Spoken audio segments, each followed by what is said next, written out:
અઝરબૈજાન પર ભારતની આર્થિક સ્ટ્રાઇક, પાકિસ્તાનના મિત્ર દેશ સામે બોયકોટ, ટુરિસ્ટો સિંગાપોર બાલી તરફ વળ્યા, મરચા મસાલાનો વેપાર બંધ કરવાનો ફેડરેશનનો નિર્ણય.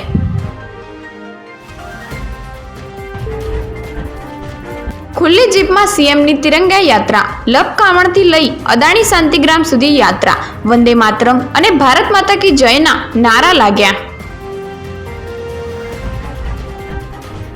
રાજ્યમાં 22 મે સુધી છૂટાછવાયા વરસાદની આગાહી. આજે 13 જિલ્લામાં કમોસમી વરસાદની શક્યતા.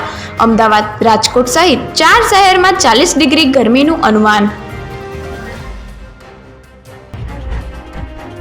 સુરતના મેયરનો દાવો, આ વર્ષે ચોમાસામાં પાણી નહીં ભરાય. પ્રી મોન્સૂનની 50% કામગીરી પૂર્ણ કરી દેવામાં આવી. સ્ટોર્મ ડ્રેનેજની સફાઈ અને દબાણો દૂર કરાયા. સુરતના અવધ ઋતુરાજ ટેક્સટાઇલ હબમાં આગ પછી તંત્ર એલર્ટ. માર્કેટની 10 દુકાનો બળીને ખાખ થતાં બિલ્ડિંગના મેનેજમેન્ટ વિભાગને નોટિસ. સ્ટ્રક્ચર સ્ટેબિલિટી રિપોર્ટ બાદ જ માર્કેટ ખુલશે. દબાણ હટાવ ઝુંબેશ. વડોદરામાં મકરપુરા એસટી ડેપો પાસે રસ્તા પરના નડતરરૂપ દબાણો દૂર કરાયા. 10થી વધુ લારીઓ કબજે કરાઈ.